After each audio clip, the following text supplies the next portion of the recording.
Kalau di Teknik Otomasi Industri SMK Negeri 1 Cerme Gresik, fasilitas yang ada, kita memiliki peralatan standar untuk pneumatik, itu produk Vesto, kemudian kita punya laser cutting, kemudian kita punya 3D printing, kemudian kita punya CNC yang baru itu, kemudian kita juga menghasilkan produk.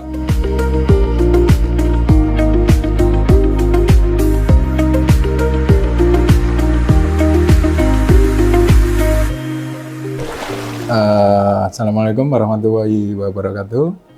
Nama saya Hadi Waluyo Budiono. Kebetulan saya di Teknik Otomasi Industri sebagai kepala program keahlian. Kemudian kalau bidang saya sendiri itu sebagai guru mapel produktif yang kesehariannya juga tentunya mengajar di bidang produktif dari Teknik Otomasi Industri. Jadi Teknik Otomasi Industri itu yang dipelajari itu otomasi sistem yang ada di industri.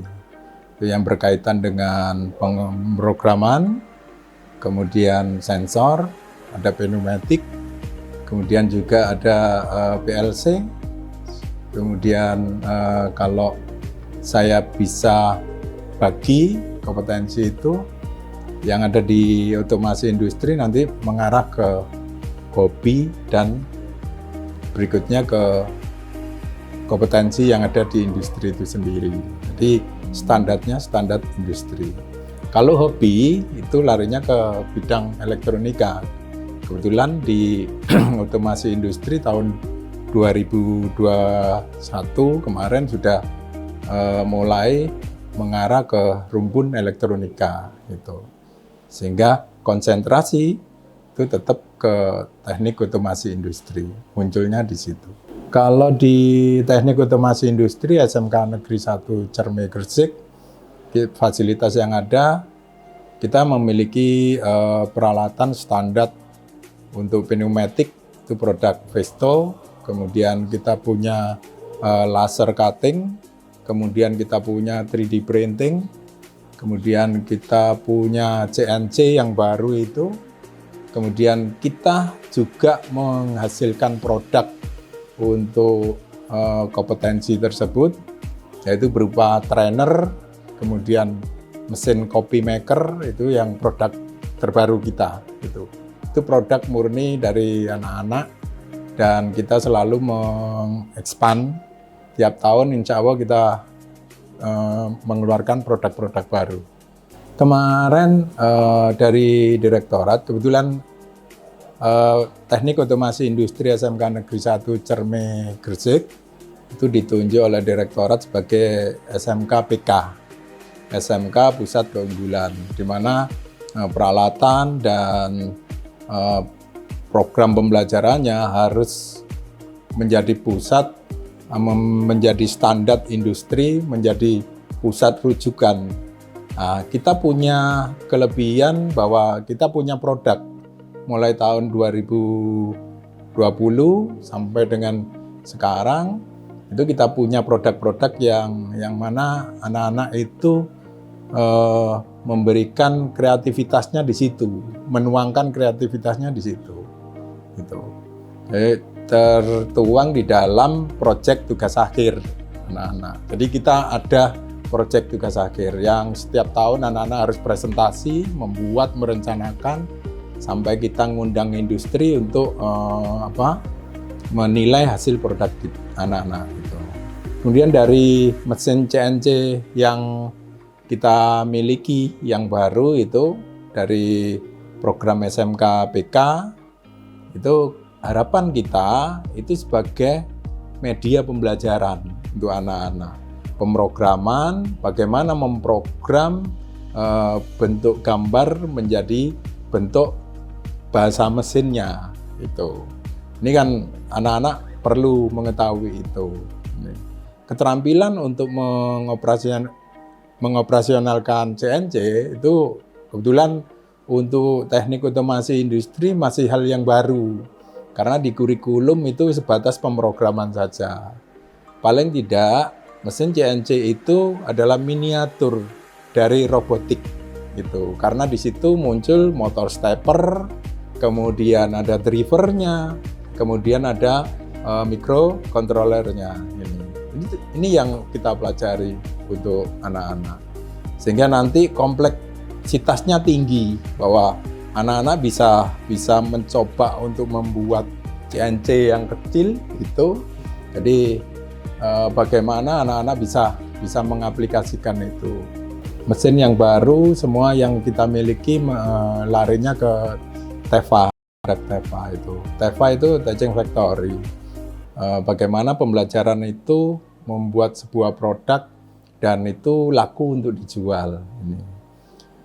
Itu sebagian dari tujuan pembelajaran di dalam SMKPK. Salah satunya seperti itu. Untuk penggunaan mesin tentunya ada tahapannya. Pengenalan dulu, perencanaan, dan kalau dilakukan di kelas 10 nanti terlalu tinggi yang dikembangkan anak-anak. Tapi paling tidak di kelas 10 sudah merencanakan produk untuk dikenalkan CNC yang kecil yang dipakai untuk simulasi dulu. Kemudian di kelas 11 baru merencanakan produk yang sebenarnya itu dengan menggunakan CNC yang besar.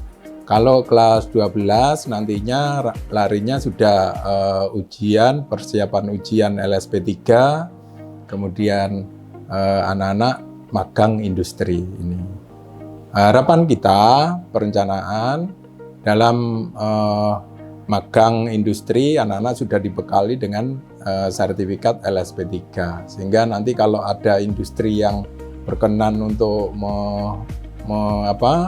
meminta tenaga kerja menjadikan siswa magang menjadi karyawan, anak-anak sudah ada bekal. Gitu. Kita tentunya ada perencanaan program untuk ke depan.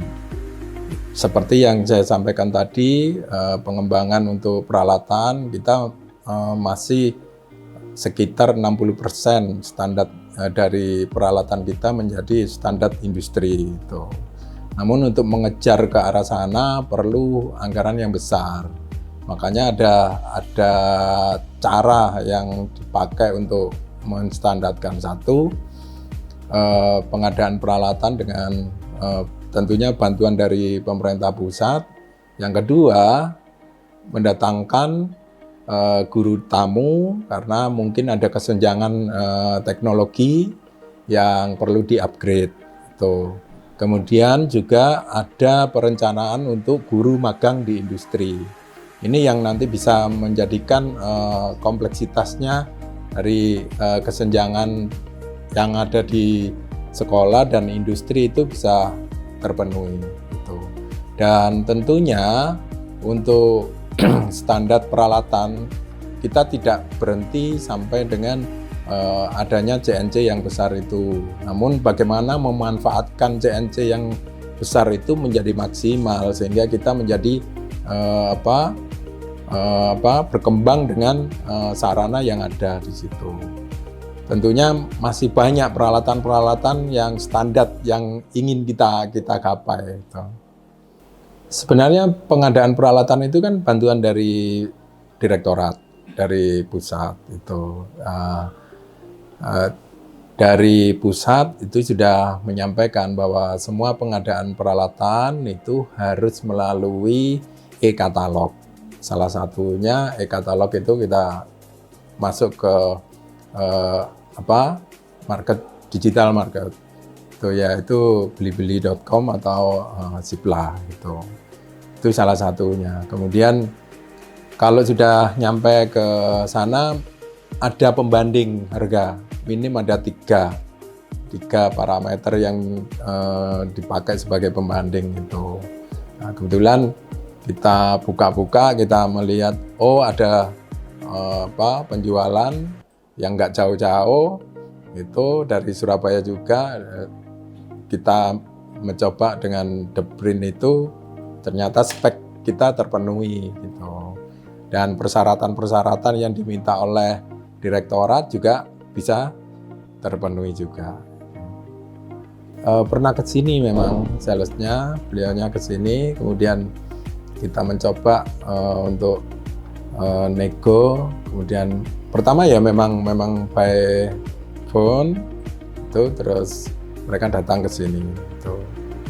Dan memang kita nggak banyak mengenalkan, oh saya ini enggak, cuma Pak speknya ini seperti ini gitu. Itu yang perlu memang dikenalkan untuk sekolah-sekolah.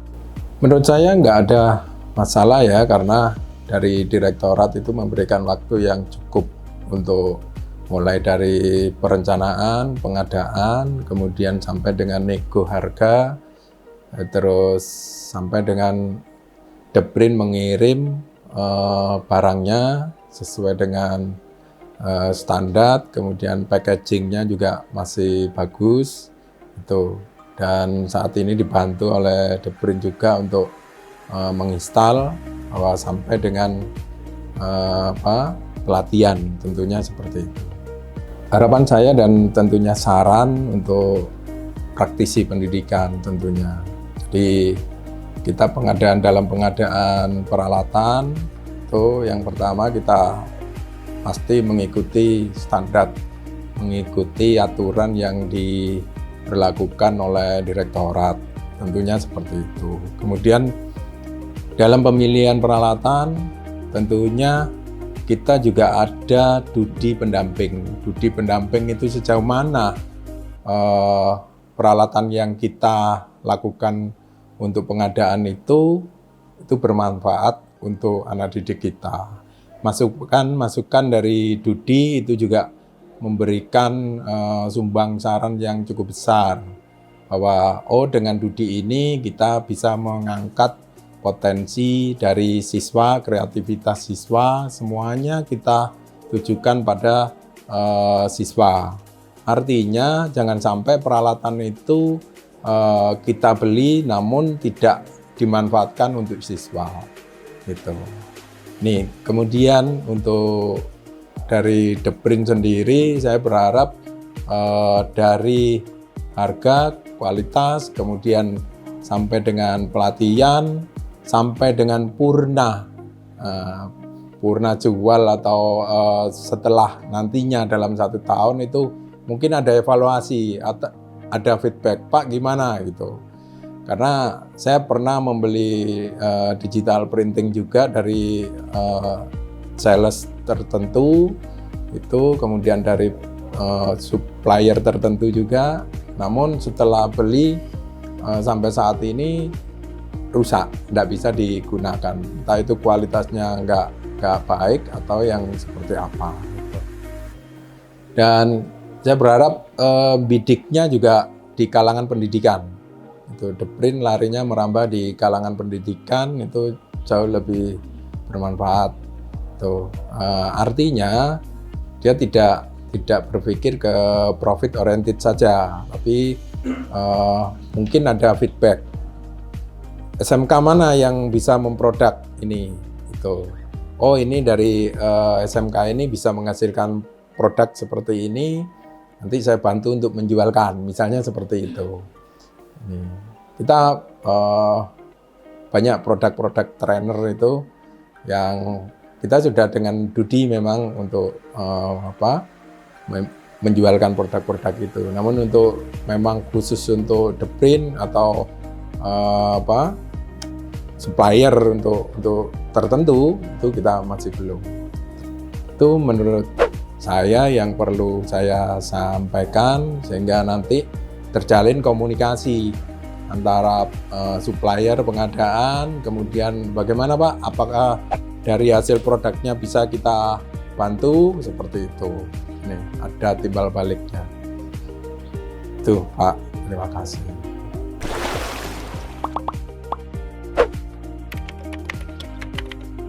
Deprin, buat usaha jadi mudah.